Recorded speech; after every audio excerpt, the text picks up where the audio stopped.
Welcome to an inside look at Marvel's Avengers, presented by Intel. A multi-episode, in-depth look at how the team at Crystal Dynamics and Marvel Games work together to create Marvel's Avengers. Over the course of this series, we explore the development of this new vision, the passionate people and innovative technology behind it, and above all, the Marvel fans and their impact. But before we get into all that, we do need to cover one big item. How do you build a game when you can't be at a studio? To that end, how do you tell the story? Well, given the current state of the world, this is a very different style of series. In March, the entire studio had to put aside their controllers, put down their pens, and close the door behind them. Yet, much like building the game itself, nothing was going to stop us from telling their story. We've had to improvise, change the way we interview the team and how we bring our story to life. Whether it's from their living room or a personal office, the team will stop at nothing to tell us the story of how they all assembled.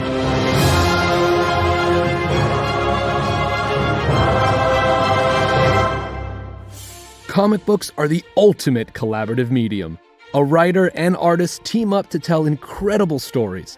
It's only natural that Stan Lee and Jack Kirby would use the idea of teamwork to bring together Earth's mightiest heroes in 1963 with Avengers #1.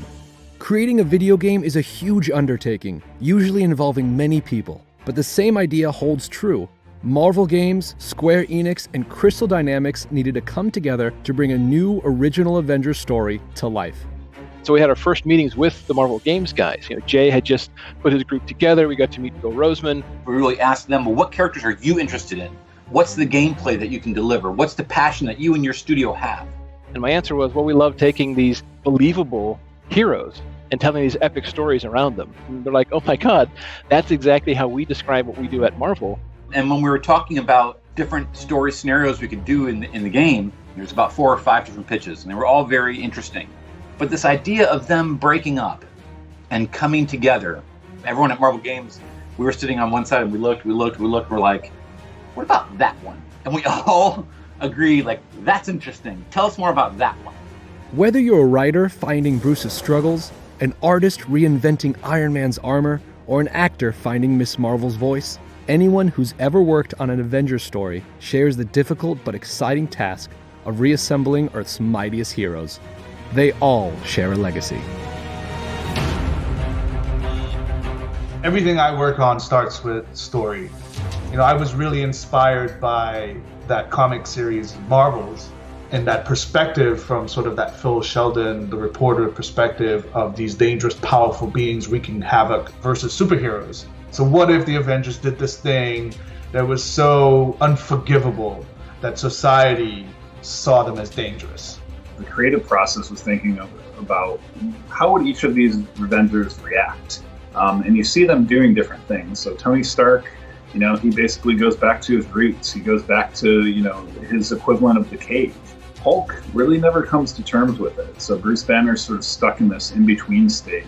And then you have Black Widow, who goes undercover. She's trying to figure it out from the inside. She infiltrates AIM. And then you have Thor, who puts down his hammer. He puts Mjolnir down at the base of the Captain America statue. Captain America is missing, presumed dead. To me, the Avengers are all about Cap. What if you removed him? The personalities that are held together by spit and glue, if you will, start to fall apart. And then you add on top of that a sort of charged ongoing conflict with the Avengers themselves. And, you have a very weakened Avengers. The way that we went about differentiating our designs of the heroes in our game really started with Crystal Dynamics coming to us with the idea of more super, more human. And ultimately what that meant was that they wanted to create a world that felt real, that felt tangible, and that each costume that they created has logic and reason to it. If you look at Thor specifically, you'll find a lot of details such as like Norse runes and patterns. Even Mjolnir's design is really based on real world references. If you do know the characters, you want to deliver those looks. Like if you're a long-term reader, here's 10 suits that jump to your mind. For Hulk, boom, here he is in a suit. And some people are like, what's that? And the readers are like, that's Mr. Fix-It. Early on in the project, we'd have these meetings called the the character fantasy meeting. So basically you'd make a list of all the things that you expect the heroes to do, and then we would basically see if we could make those into features. And somebody said, you know what we should do? We should do Hulkbuster. We're like, oh, I don't know how we do Hulkbuster. That's going to feel like a seventh character at this point. And then these guys went off and did it. It was effectively like saying we're going to commit to making like however many games it takes to make this many heroes. Iron Man has a lot of a flight sim in it, and Hulk has super intense melee brawlers, and there's shooting and just so many layers in here. Combine that with the online, combine that with the different mission types, a fully fleshed out campaign. We had a big appetite, because if you're going to make a Marvel's Avengers game, you can't just make one aspect. Once we had the sort of the layout of the story, we started looking for a cast. Thor, who are we dealing with here? They did not introduce themselves. Shauna Sky and the team at Crystal really, like the Avengers themselves, they have this all-star list of talent. They're games industry legends, right? There's a lot of people that have been in the games industry and work on some of the biggest games of all time.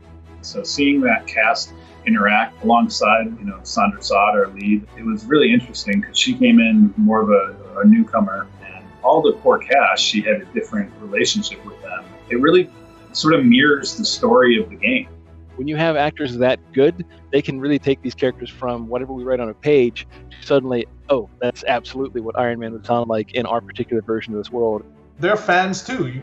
I think the whole cast, I think there's not a single person on the team that isn't like a super fan. It's a great synergy. It's something I personally welcome because I like sort of this philosophy, that the best idea wins. And if someone or an actor comes up with a line that really captures the moment better than on the page, we go with it. We're like, listen, this is that happy mistakes, that you kind of get from live action. Generally, the process starts with a creative coming up with an idea. They have some vision for what they want to achieve, and they come to the engineers and they say, hey, how do we do this? And the engineers work with each other. They work with design and art and animation, audio, and they take a swing or two at it. And often, they will need more hands to help. We partner with Intel in order to push their hardware to its limits. So one of the things that we've done from the get-go was to ensure that the gaming experience, no matter the platform or no matter the hardware, was you're going to have a great experience. So making sure that the game runs well on tens of millions of products that are already out there, to future-proofing the game so that as hardware is released, the game will scale to take advantage of the additional performance and hardware that Intel brings to market. So ideas like, sure, you can hit a car and the car might move on lower systems, but on a higher end system, if you hit a car, throw a car, it's going to break apart. We created a more advanced armor destruction system where you had pieces of armor breaking off of the robots in the game. And not just disappear either, having those pieces stick around in the environment. We had more advanced heroics where the Avengers themselves would exert forces on all those physical objects, and they would fly around the world in order to make, more interesting and exciting and tangible combat. And so small things like that makes the world come to life. And once it's there, you're never going to forget it. If you go back to other games where that's not there, you're going to notice it. Because of the current situation, we were all worried about, how this would work with everyone working remotely. It's amazing. There was no manual for how to do this when we were all told to go home. And we scrambled to find solutions to be able to continue to work together. Like I say, this is a game by fans, for fans. And I don't think anything could stop Crystal Dynamics from getting this game done. How do you reassemble the Avengers? Through inspiration. Being able to trust each other. Working together for the greater good. Part. People believe it, they can achieve it. And so for us, it's believe. There's no other choice but to sort of assemble ourselves. As art teams to the IT teams, level design, gameplay, story, it's all one organism. It's our own real-world Avengers.